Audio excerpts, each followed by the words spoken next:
So this interview with Remy Morimoto Park, or you may know her as Veggiekins, came out of nowhere. So I was sitting in my friend's backyard, scrolling on Instagram, saw one of her beautiful curated posts, and I was like, I know she talks about spirituality, she talks about mental health. Like, why don't I just reach out to her? She might be interested in coming on my podcast. And I just sent a cold email in. I can't even imagine how many emails she gets. And she responded. And I was so happy that she did, just because almost everyone that I've interviewed in season 2 of Into the Woo is someone who works within wellness, specifically in spirituality. They are a psychic, they're very witchy. And while Remy believes that mental health is really important and is spiritual herself, she is a vegan food and wellness content creator. So a little bit different. I love all of her recipes. Her photography is incredible. And so I was super excited to sit down with her and learn about how she got into the line of work that she's in now, and as well as give her a little mini reading. She hasn't gone through her Saturn return yet. And so I was able to kind of tell her, what her, like late 20s is going to look like, and some tips and tricks to kind of how to get through that period of time. So I'm excited for you to hear what may be in store for her in the coming years. I hope you enjoy this episode. All right. Welcome, Remy. I am so excited to have you on the podcast. So everyone, if you don't know Remy Morimoto Park, she's a vegan food and wellness content creator. You probably know her as Veggiekins. And so I love her content. I think it's so beautiful. I learned so much from you, Remy, and I'm just excited for us to talk about your Saturn return and many other things on this interview. Welcome.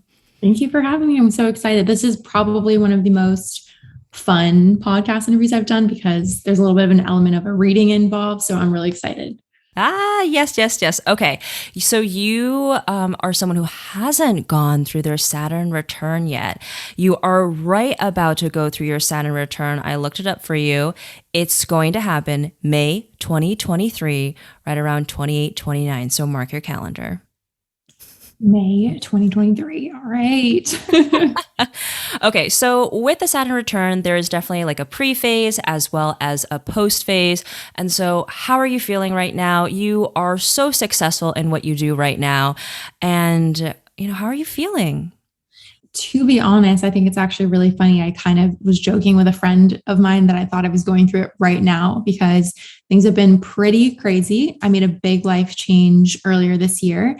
And since then, I feel like it's been a little bit of a snowball. Right now, I feel like I'm finally kind of on the up again, but I really hit like a very, very low period. I was like, it must be Mercury's in retrograde, or there's a full moon, or like Saturn returns, something's going on. So I haven't been feeling great, but I think it's, it's funny to me that you say like business-wise, everything's going great. Like that is true. I think internally though, there's like some stuff going on. So curious to hear what you have to say. Yes. And I always like to say that your current reality is based on your past self. So these are things that you've put into motion like years ago. And now internally, you're probably like, oh, I think I want some things to be different. And those changes are just slowly kind of creeping up right now. And so again, everyone, Saturn return is a time when you're really moving into true adulthood. Saturn is the taskmaster planet, making sure that you are fulfilling your soul's purpose. And so it can be a little bit like tough love.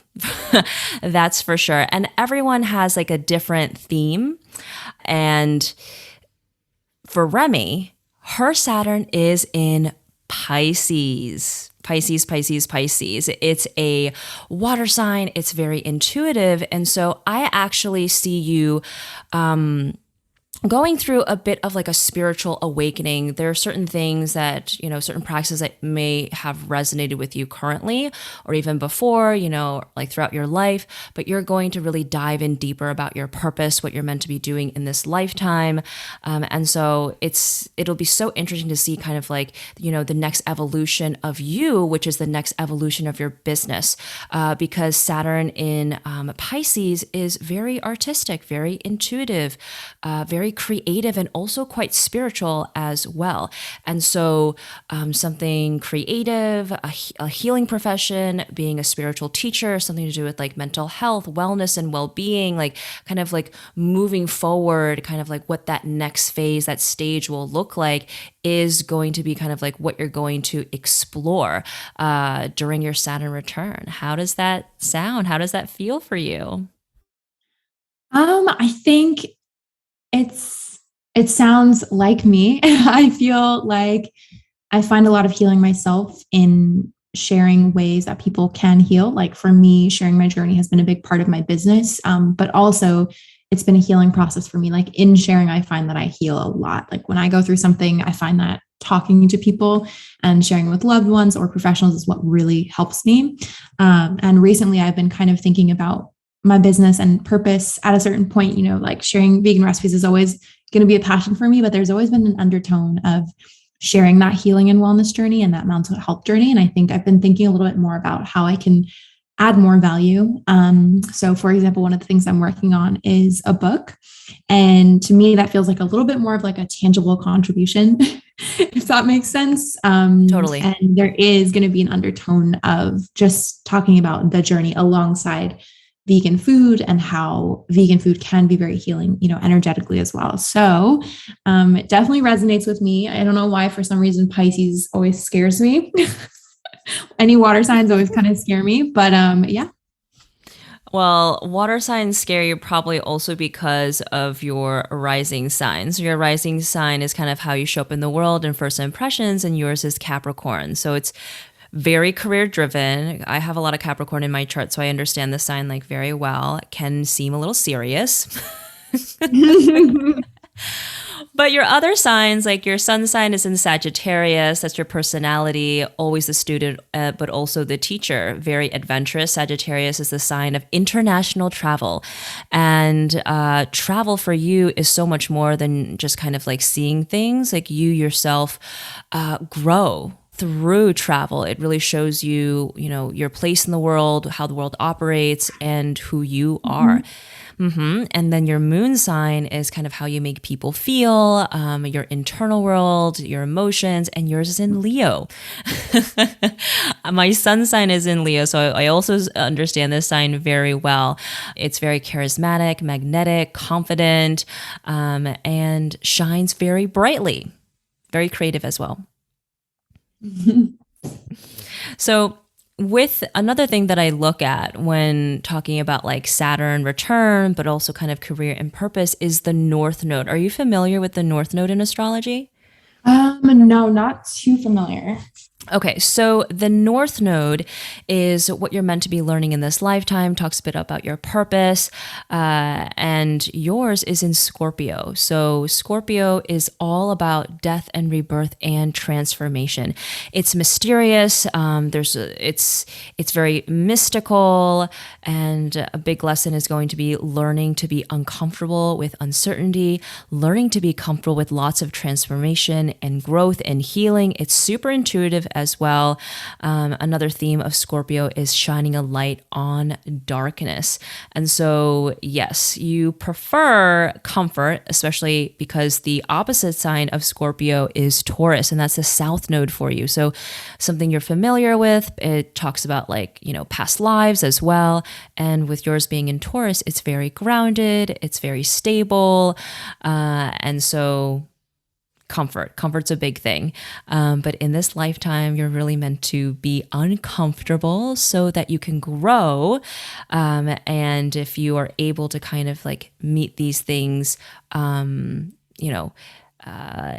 a confident manner, then there's going to be a lot of wonderful changes. So that's a little bit about the North Node. I will definitely have to look a little bit more into that, but I love that. Thank you for introducing me. Yeah, so the North Node and the Saturn placement, I always think is super helpful. And also, your 10th house of career is also in Scorpio. So, it talks about, how you find success. And for you, Scorpio has a lot of strong will, it's persistent, very intelligent. And so, this is going to help you find success. And because your rising is also in Capricorn, it's definitely kind of like a workaholic profile. Oh yeah. True workaholic. So really finding balance, making time to heal, to self-care, all of that is going to be really important. Definitely a lot of workaholic in the Capricorn. So basically, the Saturn return is going to be a time where you're able to really just hit that next phase in your growth and in your evolution. And so I'm excited to see kind of how that unfolds in the coming years and how that's reflected in your business. And I'm curious to know, like, what is your, spiritual practice like right now? What is your wellness practice like? So I guess I would identify myself as spiritual, but not necessarily religious. I grew up Christian, going to church, but I would say, yeah, I'm very spiritual. I just don't really subscribe to one faith per se, but a lot of what I do believe in is just energies, yoga, I think is very healing. I think ritual is very healing. Astrology, definitely, I subscribe to, as well as human design. And I guess I look at them more as like tools to better understand myself more than anything else. Doesn't rule my life per se. It's more just like a tool and something that I find comfort in sometimes and reassurance in sometimes. Like a little bit of crystal work as well. Kind of a mix. I guess you could say it's a very LA level of like integration into my life.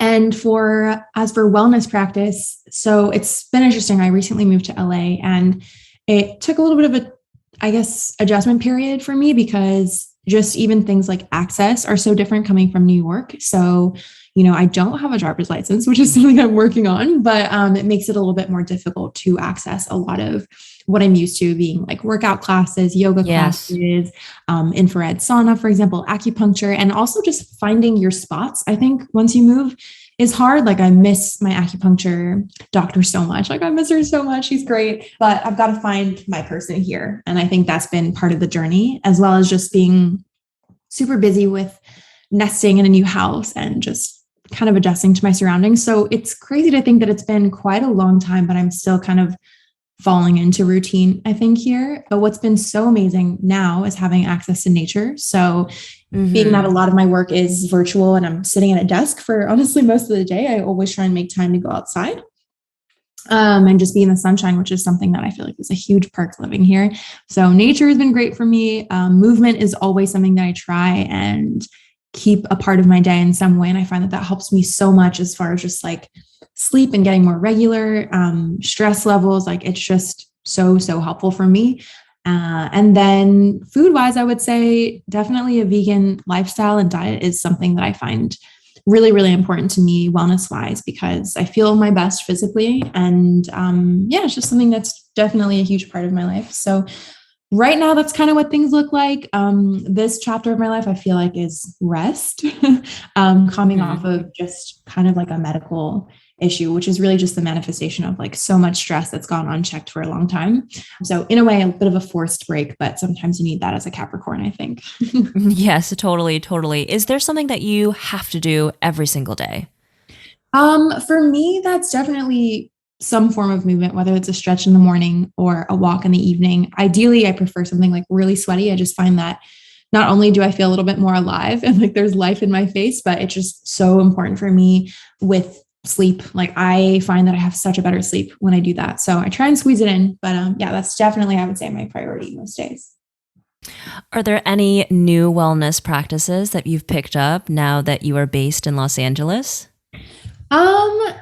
Not so many new things. I think it's interesting because I do have access to a lot more wellness here in LA. Like there's just so much more at your fingertips. It's just a matter of getting there and praying for no traffic in LA. But readings have been something that I've found a lot of comfort in. I have a friend who's an intuitive and a tarot reader. And that's been something kind of new where I've tried to incorporate it a little bit more regularly. And then also therapy. I was in therapy for a long, long time through recovery, but once everything kind of resolved itself and I was feeling in a good place, I lost touch with that. And I find that it's something that's beneficial, even if things aren't necessarily going badly. So that's something I'm reintroducing, and it's been just so nice. So, so nice. Yes, I know with a move, it's always quite difficult in figuring out your routines, especially when you move from a place where you're living for a very long time and you have your own like set places you like to go, people you see and all of that. And it's really a big difference moving from New York to Los Angeles. Yeah, you need to drive. I need to drive. You need to drive, which for some people and a lot of New Yorkers that I meet, they're like, oh, this is just the worst. But then there's lots of other things. You're close to the beach, nature, there's wonderful hikes. There's a lot. Yeah, that's absolutely true. And I live fairly close to a really beautiful hike, and that's been so nice. And I guess I should also add like a non-negotiable for me. And this has been kind of like a silly practice since I was like 18 or so, but I love watching the sunrise and the sunset.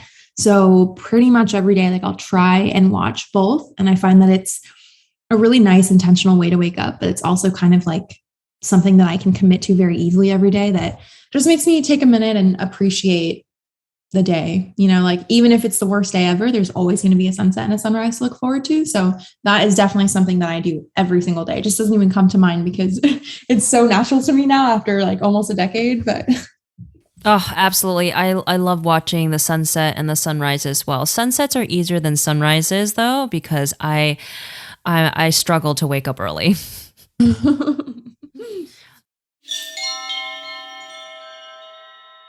I'd love to know what you learned in this episode. And if you're going through a Saturn return, what support do you need? And what has it been like for you? Has it been kind of like a bit of a soul wrenching experience and you kind of having so many existential questions? Or have you been coasting through it because you've already been on your path, which big kudos to you.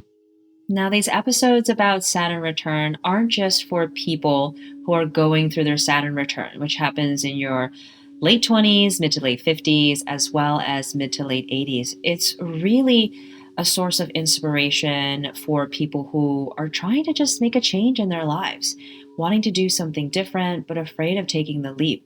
I know that for myself, whenever I'm going through a big transition, it's so helpful to hear the stories of other people because I'm like, they made it through, I can make it through as well. And they also have wonderful tips and tricks of kind of like, what do they do to kind of get through this kind of rocky time? So I hope that it's been inspirational to you. And if you think that someone would benefit from this episode, share it with them. And if you haven't rated the podcast 5 stars, I would be so appreciative if you rated it 5 stars. And if you feel compelled to make a donation, you can find that in the show notes as well. Your support means so much to me. If you're interested in spirituality and how that helps with building a business and figuring out your career, don't miss the next episode that's dropping same time next week. All right, have a wonderful day. And as always, I am wishing you so much joy and so much abundance in your life.